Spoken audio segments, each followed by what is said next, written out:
John Tyree, Staff Sergeant, United States Army Special Forces, is shot in Afghanistan. In a voiceover, he asks somebody if they know.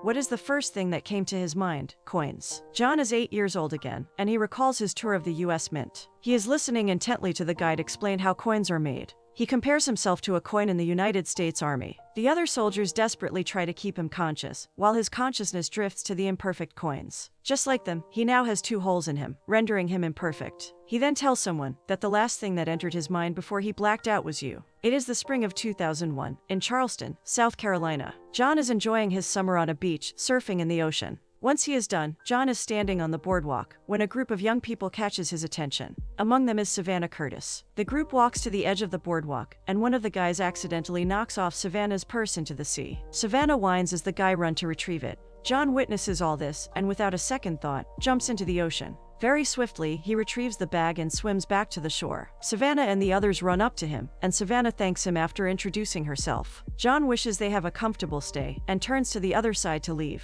He takes a few steps before turning back and walking in their direction. He clarifies that he isn't stalking them, he forgot his board. Savannah invites him to her house, which is nearby, for barbecue. John politely tries to decline, but Savannah is persistent. John finally gives in and walks with Savannah. John sits with one of Savannah's friends, Randy. Randy asks John if he is in the military. John replies in the affirmative, rattling Randy, but he hides it with his bad humor. Savannah soon joins them. She hands John a bottle of beer and sits beside him. Randy excuses himself, and Savannah apologizes for his behavior. They are talking when Alan hugs Savannah from behind. She introduces Alan to John, and soon Alan's dad Tim joins them. They talk a little before Tim bids them goodbye. Surprisingly, Alan says hello to John as he leaves. Savannah says Alan never talks to anybody other than his family. Alan is an autistic kid, and Tim and Alan are Savannah's neighbors. Savannah has known Alan since he was born, and because of this, she is an exception adored by Alan. They enjoy gazing at the moon and try cooking hot dogs over the fire, which turns out to be a disaster. John takes this opportunity and asks Savannah for a date the next day. Savannah agrees to meet him for dinner. John gets excited but keeps his cool, only to stumble upon some rocks around the bonfire. He walks back, limping and carrying his board. Soon Tim comes by riding his truck. He is taking Alan for an ice cream and offers John a ride.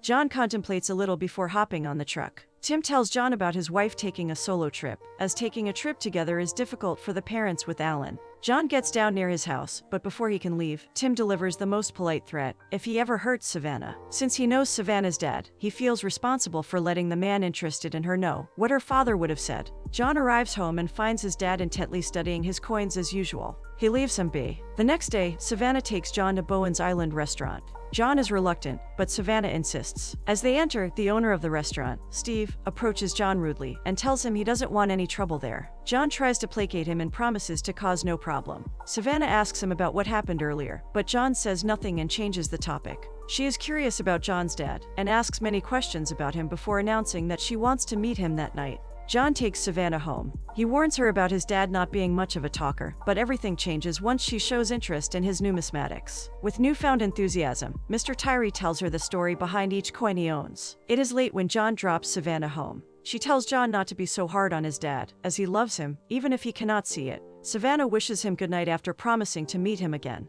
After not seeing Savannah for the entire day, John meets her in the evening. He asks her where she has been lately, and she says she has been busy. She takes him to a place where she and other young people are building a home for a family who lost their home in the hurricane. John cannot believe what a wonderful woman Savannah is, with no possible vices. Savannah disagrees, but in John's eyes, she is perfect. It suddenly starts raining, and the two take shelter under a board. They talk a little before they let their feelings for each other ride their emotions, and share an intimate moment. They begin dating and enjoy every day together. John will be going back soon. On their last day together, Savannah feels sad, because the next day, she will be leaving for college, and John will leave for 12 months. John wraps his arms around her and assures her that everything will be fine. He promises to return to her as soon as he is relieved. While walking back, John says he might return before she finishes school. But Savannah thinks it is going to be a while. She has decided to study education for people with special needs. She mentions Mr. Tyree's difficulty in social interaction. John gets upset when she equates his dad with Alan, and storms off. Randy gaslights John, making him furious, and they get into a fight. Randy is no match for John. John, still frantic, knocks Randy's friend down, who is there to stop them. Tim comes to intervene, but gets elbowed on the nose. Savannah rushes to the scene, flabbergasted at John's aggressive display of emotions. John doesn't say anything and leaves. Savannah apologizes to Tim as she tends to his injuries. John feels guilty for last night, so he goes to meet Savannah before she leaves for college. But she is not home. Tim comes to greet John, and when John sees Tim's broken nose, he apologizes. In his rage, he didn't recognize that it was Tim trying to stop him. Tim forgives him, partially taking the blame, as he realized nothing good have come by sneaking up behind an army personnel. He jokes about looking tough with the injury. John asks Tim if he can relay a message to Savannah, and Tim gives John a paper to write the message down. John comes back home and keeps back the extra plate from the table. It was just going to be John and his dad having breakfast. They are almost done eating when John hears a car pull over. He rushes outside and hugs Savannah, who had come to meet him after getting the note from him. John apologizes for everything that happened. Savannah apologizes too, for what she had said about his dad. She didn't know what she was saying. They both reconcile, and she hands him a note to read after she is gone. The note talks about how it took only 2 weeks for them to fall in love, and now this 1 year apart is nothing compared to the time they shared together, or the memories they created. They promise to write and tell each other everything. Savannah has tears in her eyes as she drives off, looking one last time at the love of her life. It is time for John to leave. His dad comes to drop him off at the bus station. Once back, John writes to Savannah as promised. Even when he is deployed on a mission, he asks her to be patient as his letters may take time to reach her. For the next few months, John and Savannah continue their relationship via letters, telling each other everything that is happening in their lives. They try to live with each other vicariously. In one of the letters, Savannah mentions meeting Alan after a long time, which rekindled her idea of opening a summer camp for autistic kids. She had come to her parents' farmhouse, and seeing Alan interact with one of the horses gave her the idea of using the animals, an outdoor space, so the kids can enjoy themselves like the other kids. John is supportive of the idea. Savannah tells him that she visited his dad since it was her last day home, before she went back to college. Mr. Tyree and Savannah had a long conversation about coins, and Mr. Tyree showed her his favorite coin, 78 Jefferson Mule. But he didn't disclose the story behind the coin. So Savannah, in her next letter to John, asks John, "What's the story?" John writes her the story. When he was 7 years old, he went to buy himself an ice cream. Along with the pennies, he got a coin that he didn't recognize. He took it to his dad, but he couldn't recognize it either. They took it to an artifact dealer, who told them it was a mule, an era coin. He offered $20 for it, but Mr. Tyree was not easy to fool. He took the coin and went to another dealer who told them the mule was worth $4,000. He advised Mr. Tyree to keep it and pass it on to his son. In some years, its worth would be much more than $4,000. After that incident, Mr. Tyree became obsessed with them. All they talked about was coins. Eventually, they stopped talking about that too. John is excited to meet Savannah after his discharge, which is nearing. They have a whole life planned ahead of them. But fate had some other plans. The September 11th attack occurred. John held a solemn expression when he saw the news. He knew what that meant. The senior official gave them 2 days' time to think about the extension of their deployment. Even though it was an 18-hour journey, he decided to go back to Charleston to meet Savannah. Their union at the airport is a moment worth capturing. They decide to introduce their parents to each other at the party Savannah's parents are throwing. Mr. Tyree has prepared his classic meatloaf to take to the party. As they are driving, Mr. Tyree has a meltdown, and he asks to go back. They take Mr. Tyree home, and he tells them to go without him. At the party, John meets Randy, and Randy apologizes for starting on the wrong foot. John also meets Tim. Once alone, John shares his story and how he waited for his mother for 15 years, because his dad couldn't bring himself to tell him that his mother was gone. This he speaks in reference to Alan's mom, who has left them, and Tim tries to cover it up by saying she is on a trip. Savannah's parents are impressed by John. The topic of discussion, however, remains the attack. It is during the conversation, Savannah gets to know that John has decided to take an extension. Savannah is angry and storms off. John finds her sitting alone on a bench. She tells him to go away, but John doesn't know how to quit. He is confused because he wants to spend his life with Savannah, but he also wants to serve his country. He is in a social and ethical conflict and doesn't know what the right thing to do is. Savannah understands his dilemma and asks him to come with her.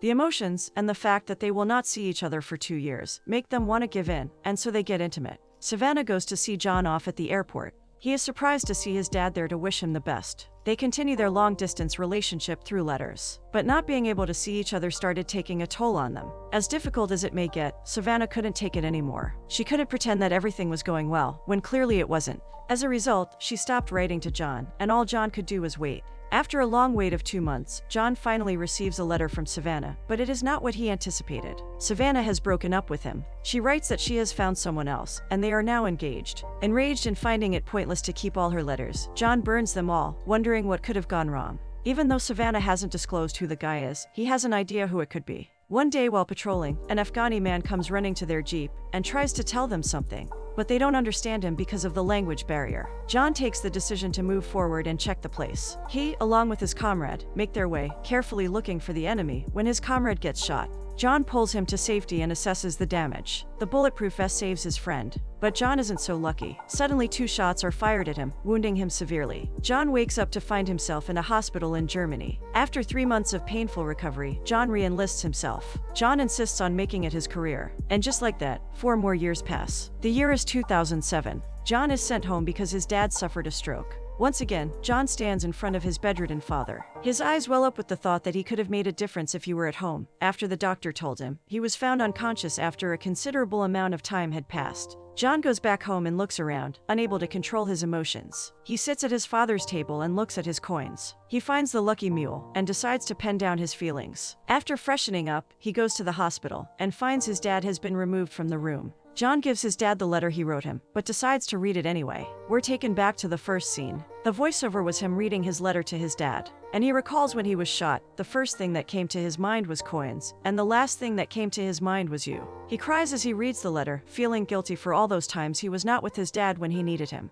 His dad tries to comfort his son by placing his hand on his son's face and pulling him closer. John rests his head on his dad's chest as he cries his heart out. Mr. Terry passes away, leaving John devastated. Finally, John thinks he is ready to see Savannah. He goes to meet her but is surprised to see she has given up on her dream of opening a summer camp. John tells her the reason he has come home. She invites him in for tea. While they're talking, her phone rings, and she excuses herself to attend the call. Meanwhile, John looks at the pictures on the wall, and is surprised to find that she married Tim. She tells him that Tim has cancer. She gave up on her dream so that she can take care of Tim. She takes John to see him in the hospital. John asks her what kind of cancer it is, and she tells him it's lymphoma. At the hospital, Alan is with his dad, Tim. While Savannah buys Alan some cake, John sits with Tim. Tim apologizes to him for everything that happened. While he was so far away, he is relieved to know that Alan is in good hands now. He also tells John that Savannah still loves him. He wishes it was not the case, but Savannah has never looked at him as she has looked at John. So he knows. Savannah and John come back home. Alan runs to meet the horses as soon as he gets down the car. While still seated in the car, Savannah shares that she feels helpless. She wants to bring Tim back home from the hospital. There is a company in Texas with an experimental drug. She wants to get Tim treated with it, but it is too expensive. Her parents sold the beach house. They tried fundraisers but ran out of money for the treatment. Savannah asks John to stay for dinner. During dinner, they have a moment, and John asks her what he has been meaning to for such a long time. He asks her why she didn't call him and give him an explanation for her decision. Savannah finally reveals that she couldn't bring herself to do it, because hearing his voice would have made her change her mind. She further explains that Tim was sick, and he needed somebody to take care of Alan. Savannah was all alone and didn't really know what to do. As Savannah breaks down, explaining herself, John takes her in his embrace. After they reconcile, Savannah shows him all his letters she has saved. John accidentally drops water on her, and she goes to the bathroom to change. John gets a glimpse of her changing, and she sees him looking her way. They both feel the sudden rush of emotions, but neither of them acts on it. John, with tears in his eyes, bids Savannah goodbye. Savannah cries too, seeing the love of her life go away from her, probably forever. John makes a big decision to sell his father's coin collection. He sells all but the lucky mule, and keeps it as a good luck charm. The money he got from the sale, he donates it for Tim's treatment. Back on duty, John receives a letter from Savannah. She tells him that right after he left, they received an anonymous donation, which was enough to start Tim's treatment. But after Tim came back home, Savannah could only spend 2 months with him before he passed away. She talks about how time always runs, be it the 2 weeks she spent with John or Tim's last 2 months with her. Regardless of everything, she is hopeful that she'll see him again one day. John is a civilian now. He is walking down the street when his eyes lock Savannah's, who is sitting in a cafe. After a long time, they smile and greet each other with a warm hug.